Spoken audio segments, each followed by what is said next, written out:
How are you? Okay lang. Nakaligo na ko. Correct. Hi, Mayor. Send our greetings to your father. Yes. VP. Hi, VP. Sir, greetings sa mo, father.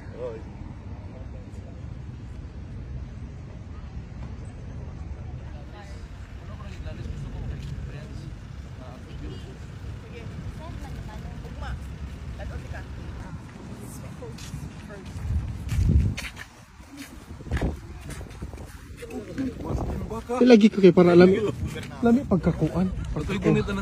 Ayun na sir, okay na sir. Una po, meron bang special reason na request na kayo na sabay-sabay at ano yung mensahe niya sa inyo na nabuo kayo ngayon sa inyong dalaw? Yes, oo, mga last month siguro yun, no? Nagsabi siya kay Veronica, kay Kitty na gusto niya sana na personal kami makausap.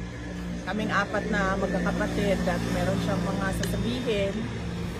So nag-schedule kami ngayon na nandito kaming tatlo during sa shift or sa time kung kailan na bibisita si Kitty.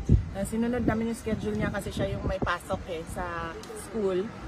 So sumabay kami sa kanya. Tapos ayun, binigyan kami, nagpapasalamat kami sa ICC, sa detention unit dahil pinayagan nila na 4 na adults sabay-sabay na bumisita.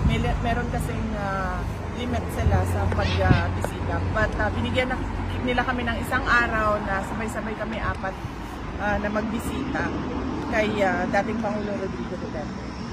Ano pong mensahe niya sa inyong 4? Yung ma-share niyo lang, hindi naman masyado personal.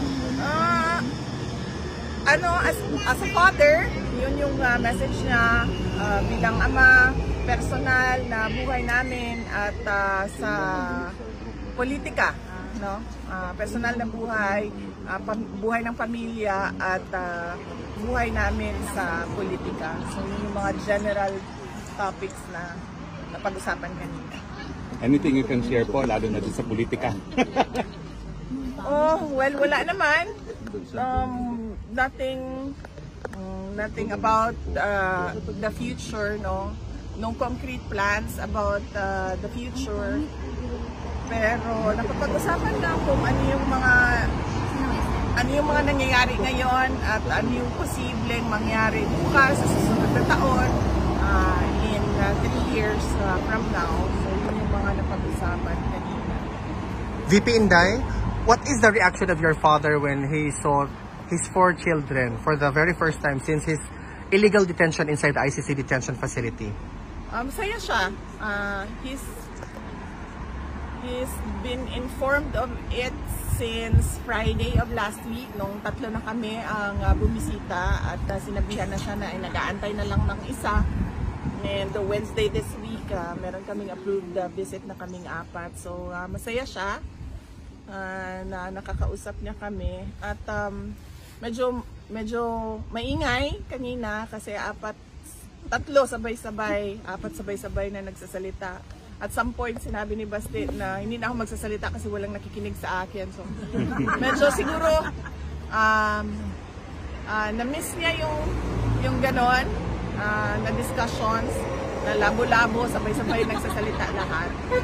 At masaya siya na nakabisita kami ng 4. VP Inday, how's the health situation of your father? Okay naman siya. Kanina, chinek namin siya. Minasahe siya for 1.5 hours ni Congressman Pulong Duterte. So, minasahe yung 2 paa niya. And then, inano yung circulation because napansin niya no, na medyo gray, ashen gray yung kanyang isang paa. So, minasahe ng maayos para maayos din yung circulation. Minasahe yung 2 arms niya, yung likod niya, yung kanyang leeg, minasahe din ni Congressman Pulong Duterte. And before kami pumasok, kinausap ako nung isang nurse.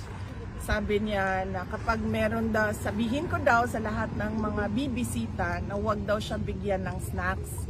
Kasi merong vendo doon sa loob kung saan kami bumibili ng Coke Zero, ng soft drinks, ng juice.